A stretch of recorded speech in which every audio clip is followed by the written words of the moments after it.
Welcome to my channel set tax சேனலுக்கு உங்களை அன்புடன் வரவேற்கிறேன்.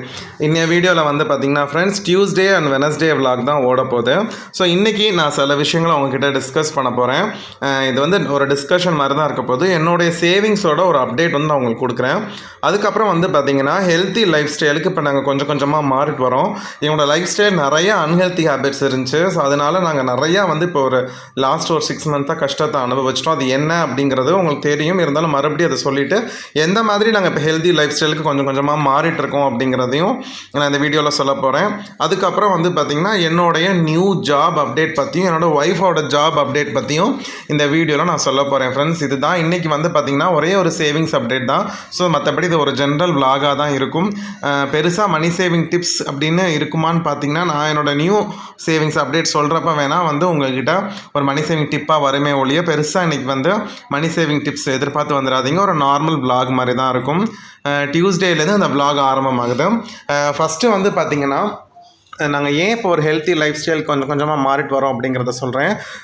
உங்களுக்கே தெரியும் லாஸ்ட்டு மந்த்து வந்து என் ஒய்ஃபுக்கு ரொம்ப முடியலை, ஹெச்பிஐ கம்மியாகி தைராய்டெலாம் வந்து இருந்துச்சு. பட் ஆனால் தைராய்டுக்குரிய சிம்டமே இல்லை. ஆனாலுமே வந்து பார்த்திங்கன்னா தைராய்டு வந்து ஹையாக காமிக்குது, டேப்லெட் எடுத்துக்க சொல்லியிருக்காங்க. ஹெச்பி வந்து ரொம்பவே கம்மியாக இருந்துச்சு. ஸோ ரொம்ப கஷ்டப்பட்டு போயிட்டோம்.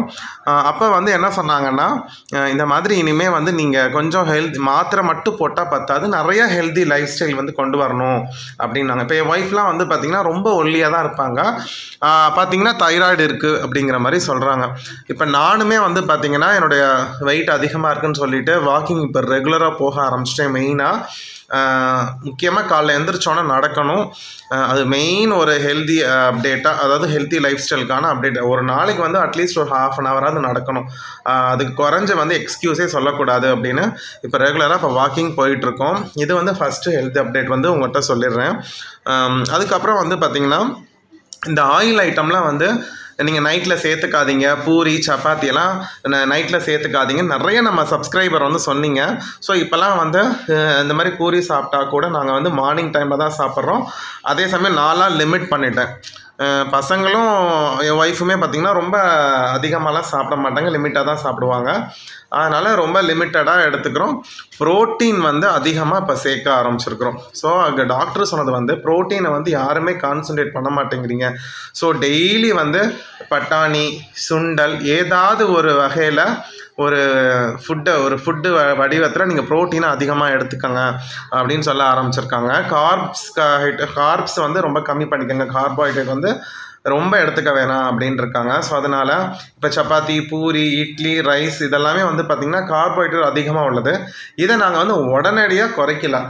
இப்போ ஆல்ரெடி சாப்பிட்டுட்டு இருந்த அளவுலேருந்து கொஞ்சம் கம்மி பண்ணியிருக்கோம். ஆயில் ஐட்டம்லாம் வந்து சிப்ஸு, ஸ்நாக்ஸ்லாம் வந்து இப்போ அவாய்ட் பண்ணணும் அப்படின்னு நினச்சிட்ருக்கோம்.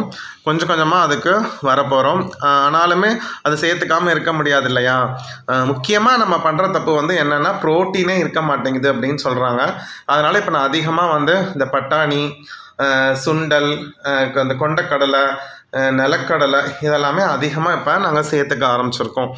ஸோ இது மாதிரி ஹெல்த்தியில். அதுக்கப்புறம் முக்கியமாக தண்ணி வந்து பார்த்திங்கன்னா ஃப்ரீக்வெண்ட்டாக குடிக்கணும் அப்படின்ற ஒரு முடிவுக்கு வந்திருக்கும். இப்போ ஒய்ஃப் நல்லா குடிப்பாங்க, நான்லாம் வந்து பார்த்திங்கன்னா தண்ணி கன்சம்ஷன் ரொம்ப கம்மி தான். ஸோ இப்போ வந்து இப்போ பிளான்டாகவே வந்து தண்ணி வந்து இப்போ அதிகமாக குடிச்சிட்டு வர ஆரம்பிச்சிருக்கோம். அதுக்கப்புறம் வந்து ஒரு முக்கியமான ஒரு விஷயம் வந்து என்ன சொல்லணும் அப்படின்னு பார்த்தீங்கன்னா அந்த ஹெச்பி கம்மியாக இருக்கிறதுக்கு வந்து பார்த்திங்கன்னா அந்த முருங்கைக்கீரை அந்த சூப் வந்து குடிக்க சொல்கிறாங்க. வீட்டிலேயே முருங்கை மரம் இருக்குது. தயவு செய்து நீங்கள் சப்ஸ்கிரைபர்ஸ், வியூவர்ஸ், நீங்கள் இந்த வீடியோவை பார்க்குறவங்க முருங்கைக்கீரை கிடச்சா ரெகுலராக கூட நீங்கள் வந்து அந்த கீரையை சூப் வச்சு குடிங்க. இது வந்து ஹெச்பியை மட்டும் இன்க்ரீஸ் பண்ணாதான், முக்கியமாக வந்து பார்த்திங்கன்னா சுகரு, பிபியெல்லாம் அப்படியே கண்ட்ரோல் பண்ணுமா, நல்லாவே வந்து குறைச்சி விட்ருமா. அதனால் இந்த சூப்பை வித் காம்போட அதிகமாக எடுத்துக்கோங்க. இது நிறைய இடத்துல கிடைக்காமல் காசு கொடுத்து வாங்கி சாப்பிட்டுட்ருக்காங்க. அதனால் மேக்ஸிமம் நீங்கள் வீட்டிலையே இருந்துச்சு அப்படின்னா நீங்கள் வந்து அந்த முருங்கைக்கீரை சூப் வச்சு குடிக்க பாருங்கள். ஒரு முருங்கை கொப்பு வாங்கி வச்சிங்கன்னா கூட சூப்பராக வந்துடும். நாங்கள் அப்படி தான் ஒரு குச்சி தான் வச்சோம். இப்போ நல்லா வீட்டிலையே வந்து முருங்கை மரம் இருக்குது. ஸோ நம்ம காசு கொடுத்து வாங்கணும்னு அவசியம் இல்லை. இது ரொம்ப உடம்புக்கு நல்லதான். ஒரு டம்ளர் ஒரு சூப் டெய்லி எடுத்துக்க சொல்கிறாங்க. ஹெச்பி கிடுகிடுன்னு ஏறும். அதே சமயம் மற்ற எல்லா விஷயம், அதாவது பிபி சுகரு வந்து கண்ட்ரோலாக இருக்குமா, டைஜஷன் பிரச்சனை சரியாகும், அது மாதிரி நிறையா சொல்கிறாங்க. மெயினாக தண்ணி, நான் ஆல்ரெடி சொன்ன மாதிரி தண்ணி எவ்வளோக்கு எவ்வளோ ஃப்ரீக்வெண்ட்டாக குடிக்க முடியுமோ குடிங்க. எல்லா வேலையும் நம்ம வந்து நடந்து போகிறது, மாடிப்படி ஏறுறது, கடைக்கு நடக்கிறது, இது எல்லாமே வந்து பார்த்திங்கன்னா நீங்கள் ஃப்ரீக்வெண்ட்டாக செய்யுங்க. அந்த எவ்வளோக்கு எவ்வளோ நம்ம உடம்பு வந்து ஒர்க்கு கொடுக்குறோமோ, ஃபிசிக்கல் ஆக்டிவிட்டி கொடுக்குறோமோ அவ்வளோக்கு எவ்வளோ நல்லதுன்னு சொல்லியிருக்கிறாங்க. அப்புறம் முக்கியமாக என்னோடய சேவிங்ஸ் அப்டேட் என்ன அப்படின்னா, உங்களுக்கு தெரியும் நான் எமர்ஜென்சி சேவிங்ஸ் வந்து செஞ்சிட்ருக்கேன். ஒரு ஆர்டி மாதிரி போட்டு இப்போ தான் ரீசெண்டாக முடித்தேன் அப்படின்னு சொல்லிட்டேன். அந்த ஆர்டி வந்து பார்த்திங்கன்னா, சரி அந்த ஆர்டியும் முடிஞ்சிருச்சு. ஸோ என்னோடய எமர்ஜென்சி சேவிங்ஸில் வந்து பார்த்திங்கன்னா கிட்டத்தட்ட ஒரு 20,000 கிட்டே இருந்துச்சு. இந்த 20,000 வந்து பார்த்திங்கன்னா இப்போ இல்லை. காரணம் வந்து பார்த்திங்கன்னா இந்த மே மந்த்துக்கு எனக்கு சேலரி கிடையாது. ஆக்சுவலாக நிறைய முன்னாடி கேட்டிருந்தீங்க, அந்த மே மந்த்ஸ் ஒர்க் பண்ணால் உங்களுக்கு சேலரி உண்டான்னு. நான் உண்டு அப்படின்னேன். பட் நான் அன்ஃபார்ச்சுனேட்டாக இந்த மே மந்த் வந்து நான் ரிசைன் பண்ணிட்டேன், வேலையை வந்து ரிசைன் பண்ணிட்டேன். அதனால் எனக்கு வந்து பார்த்திங்கன்னா இந்த மாதம் சேலரி வராது. நான் ஒர்க் போயிருந்தேன்னா கண்டிப்பாக எனக்கு வரும். சேலரி வராததுனால அந்த எமர்ஜென்சி ஃபண்டை இந்த மாதம் சம்பளமாக நான் எடுத்து வச்சுட்டேன். அதனால் என்னோடய எமர்ஜென்சி சேவிங்ஸ் வந்து இப்போ மறுபடி பேக் டு 0 வந்துருச்சு. நான் இதை மறுபடி வர ஜூன்லேருந்து 1 lakh கொண்டு போய் வைக்கணும். அதுதான் என்னோடய எய்ம். 1 lakh to 20,000 வரைக்கும் வச்சுக்கணும் அப்படின்னு நான் எய்ம் பண்ணியிருக்கேன். ஸோ அதுக்காக மாதம் ஒரு குறிப்பிட்ட தொகையை வந்து நான் என்ன செய்ய போகிறேன்னா எடுத்து வச்சு சீக்கிரமாக அந்த சேவிங்ஸை செய்யணும். அதான் 6 மாத சம்பளமாக அதை சேர்க்கலாம் அப்படின்னு இருக்கேன். ஸோ இதுதான் என்னோடய சேவிங்ஸ் அப்டேட் இப்போதைக்கு. மற்ற எல்லா சேவிங்ஸும் போஸ்ட் ஆஃபீஸ் சேவிங்ஸு மற்றதெல்லாம் நல்லபடியாக போயிட்டுருக்கு. அது உங்களுக்கே தெரியும். ஒவ்வொரு மாதமும் நான் அப்டேட் கொடுத்துட்றேன். அதே மாதிரி மணி சேவிங் சேலஞ்ச் மூலமாக செய்யக்கூடிய ஸ்மால் சேவிங்ஸ் போயிட்டுருக்கு.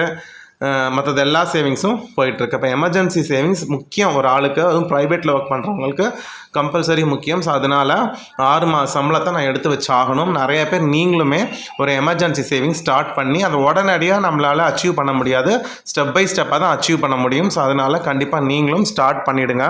உங்களோட 6 மாத சம்பளத்தை ஃபஸ்ட்டு சேவிங்ஸாக பண்ணி வச்சுருங்க. அடுத்து நீங்கள் கேட்கலாம், லாஸ்ட் இயர் தானே நீங்கள் வந்து ஜாப் மாறினீங்க, இப்போ ஏன் நீங்கள் மறுபடியும் புது ஜாபுக்கு போகிறீங்க அப்படின்னு. நான் ஆல்ரெடி ஒரு வீடியோவில் சொல்லியிருந்தேன். என்னோட யூடியூப் இன்கம்மை வந்து என்னோடய ஹையர் ஸ்டடீஸ், அதாவது நான் பிஹெச்டி பண்ணணும் அப்படிங்கிறதுக்காக சேர்த்துட்ருக்கேன் அப்படின்னு நான் சொன்னேன். இப்போ நான் வந்து பிஹெச்டி பண்ணணும் அப்படின்னா நான் வந்து ரிசர்ச் டிபார்ட்மெண்ட் உள்ள காலேஜில் அசிஸ்டன்ட் ப்ரொஃபஸராக ஒர்க் பண்ணேன்னா என்னோடய பிஹெச்டி ஒர்க் பண்ணுறது வந்து ரொம்ப ஈஸியாக வந்து எனக்கு அப்ரூவல் கிடச்சிரும். ஸோ இன்னொரு ஹெல்த் டிப் சொல்லிடுறேன். இடையில காஃபி வந்து கம்ப்ளீட்டாக நாங்கள் அவாய்ட் பண்ணிட்டோம். காஃபி குடிக்கிறதுனால என்ன மெடிசன் எடுத்தாலும், நம்ம ஹெல்தி ஃபுட் எடுத்தாலும் அது எதுவுமே அந்த சத்தை வந்து கலக்க விடாதான். ஸோ அதனால் நாங்கள் மில்க் இப்போ எடுக்க ஆரம்பிச்சிருக்கோம், பால் தான் குடிக்கிறோம். காஃபியை கம்ப்ளீட்டாக அவாய்ட் பண்ணிட்டோம். Sorry for the interruption. இப்போ நான் மறுபடியும் பேக் டு இது வரேன்.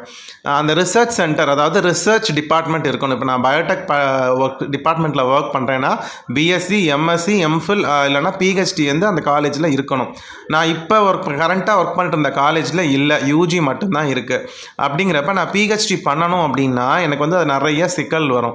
அதனால எனக்கு வந்து நான் ஆல்ரெடி ஒர்க் பண்ண காலேஜ் வந்து பிஜி ரிசர்ச் டிபார்ட்மெண்ட் உள்ள காலேஜ். அங்கே வேக்கன்சி விழுந்து என்னை ஏப்ரல்லையே கேட்டாங்க, வந்து ஜாயின் பண்ணுறீங்களா அப்படின்னு சொல்லிட்டு. அதனால் அதுக்கப்புறம் நான் இப்போ கரண்ட் காலேஜில் நான் வந்து பேப்பர் போட்டேன். ஆக்சுவலாக சொல்லப்போனால் நான் வீடியோவில் சொல்லலை, February 15 நான் பேப்பர் போட்டு April 10 ரிலீவ் ஆகிட்டேன். அதுக்கப்புறம் வந்து பார்த்திங்கன்னா இப்போ ஆல்ரெடி நான் ஒர்க் பண்ண காலேஜில் எனக்கு வேக்கன்சி இருக்கவும் அவங்க ஆல்ரெடி நான் ஒர்க் பண்ணியிருக்கேன், என்னோடய ஒர்க் பிடிச்சி போய் நீங்கள் வந்து ஜாயின் பண்ணுங்கள் அப்படின்னு சொல்லிட்டு எந்த இன்டர்வியூவும் இல்லாமல் என்னை வந்து உடனே வந்து ஜாயின் பண்ண சொன்னாங்க. ஸோ அதனால் நான் அக்செப்ட் பண்ணிட்டேன். ஸோ அகெயின் எனக்கு பேக் டு ட்ராவல், நான் போயிட்டு வரணும். இன்னொரு விஷயமும் சொல்லிக்கிறேன், நம்ம சப்ஸ்கிரைபர் கூட ஒருத்தவங்க எனக்கு மெயில் பண்ணி ஒரு காலேஜில் வேக்கன்சி இருக்குதுன்னு சொல்லி எனக்கு ரொம்ப கேர் பண்ணி எனக்கு மெயில் பண்ணியிருந்தாங்க. அவங்களுக்கு நான் தேங்க் பண்ணிக்கிறேன்.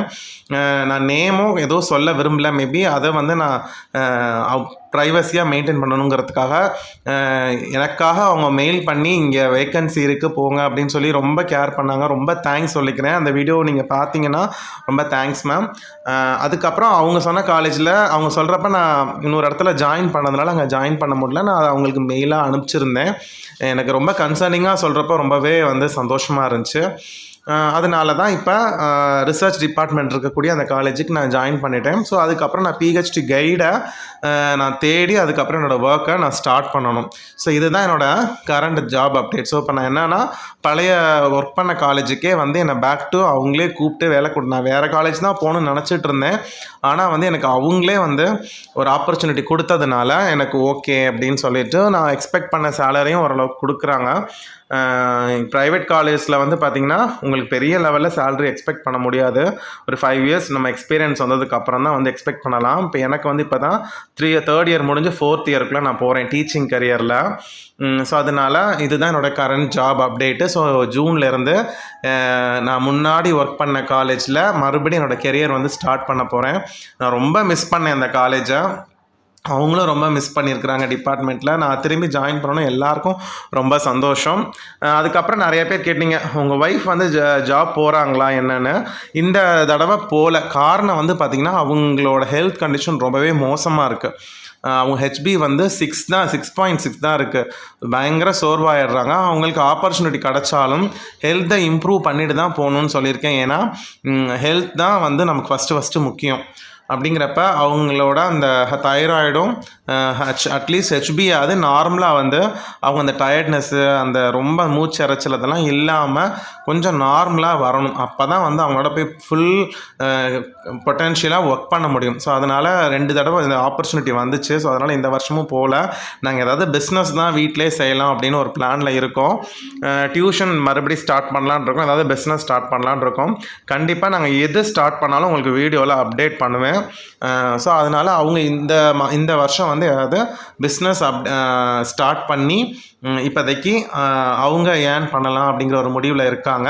ஒருவேளை வந்து அவங்களுக்கு ஜாப் ஆப்பர்ச்சுனிட்டி வந்து ஹெல்த்தும் கொஞ்சம் இம்ப்ரூவ் ஆகி போகிற மாதிரி இருந்துச்சுனாலும் நான் உங்களுக்கு வீடியோவில் அப்டேட் பண்ணுறேன். ஸோ இதுதான் வந்து பார்த்திங்கன்னா என்னோடய ஜாப் அப்டேட்டு ப்ளஸ் என் ஒய்ஃபோட ஜாப் அப்டேட்டு. ஸோ இந்த மாதிரி இப்படி தான் வந்து போயிட்டுருக்கு ஃப்ரெண்ட்ஸ். நான் வந்து கொஞ்ச நாளைக்கு முன்னாடியே சொல்லணும்னு நினச்சேன்.